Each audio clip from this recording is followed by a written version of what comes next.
छात्रों, हिंदी शॉर्टहैंड में अब तक हम लोगों ने जो पढ़ा वो था आंकड़ा और वृत्त का प्रयोग। वृत्त में दो तरह के वृत्त का इस्तेमाल किया, एक छोटा और एक बड़ा। छोटा के लिए स और बड़ा के लिए स्व का इस्तेमाल हम लोगों ने किया। आज एक विशेष परिस्थिति आप लोगों के सामने उत्पन्न होगा, जिसमें छोटा बड़ा का अगर स्थान चेंज कर दिया जाए तो क्या होता है, इस पर हम विचार करते हैं। तो आज का विषय है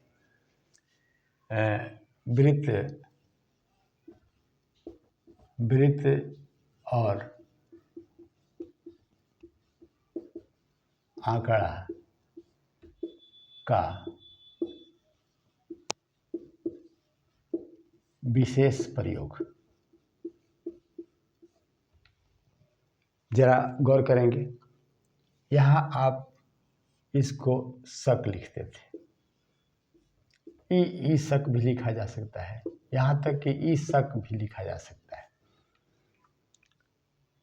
लेकिन कभी कभी जब ये शक लिखना होता है तो हम इस्तेमाल करते हैं ये बड़ा वाले पूरा रेखाक्षर का, और लिखते हैं तो हम मान लेते हैं कि ये शक जो है वो तालव्य श के लिए है।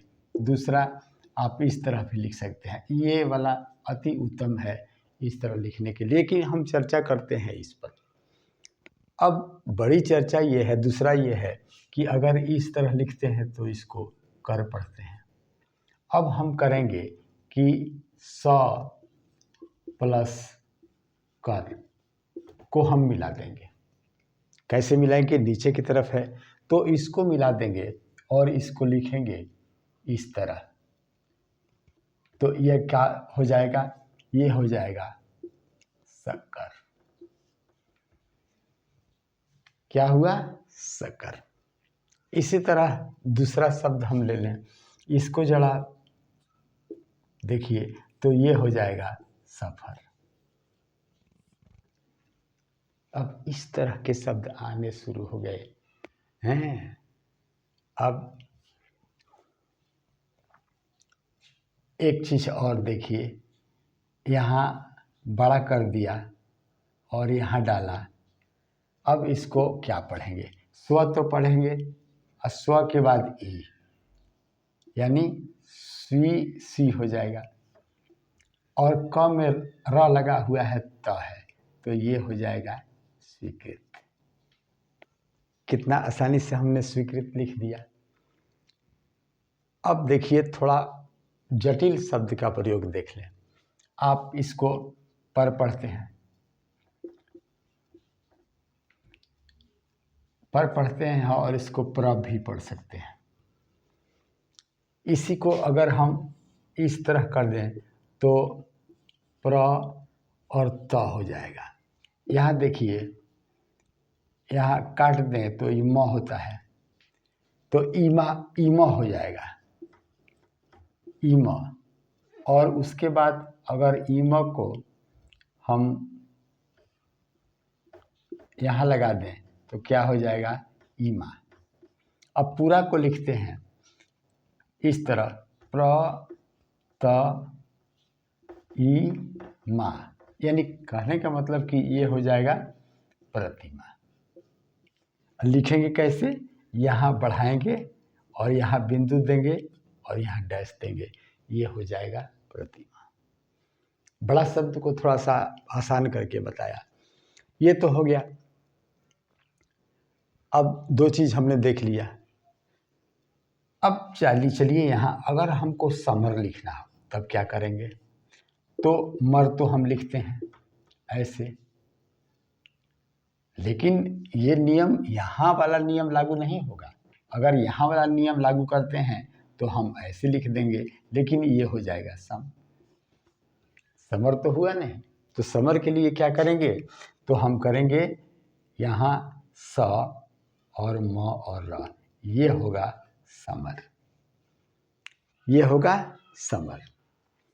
अब एक चीज़ और रेखाक्षर में अगर हमको लिखना है सफल तो क्या करेंगे, तो फल तो जानते हैं ऐसे लिखा जाता है, इसी में एक लगा दें, ये हो जाएगा सफल। यहाँ तक हमने देखा। एक चीज आप ले लें,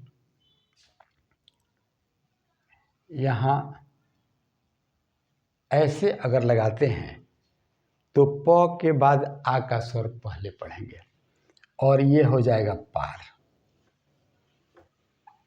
ये तो पर था, लेकिन यहाँ पार हो जाएगा। और एक शब्द और लिखते हैं, पार्सल, यानी यहाँ, तो इसको क्या पढ़ेंगे, पार्सल। एक नया चीज, ये पार्सल हुआ। एक और ले लेते हैं, जरा गौर करेंगे, इसको हम कन पढ़ते हैं,